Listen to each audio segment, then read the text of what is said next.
kanca-kanca. Ayang dados. Kagem kanca-kanca pemuda. Ya. Bapak Linmas, terima kasih. Ali.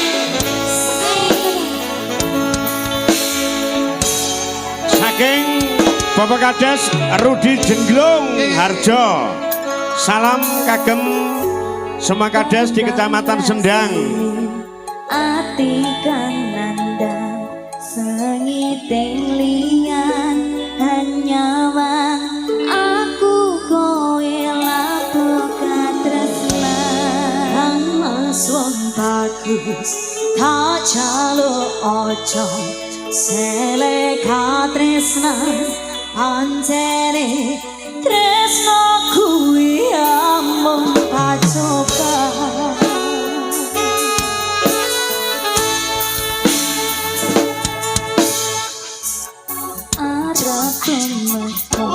Yang dikatresnan iku yen to aku sliramu rati akoni senadyan donya ra bisa nampa akal tak coba yang durung kepisah mrentang kuasa.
Matur sembah nuwun.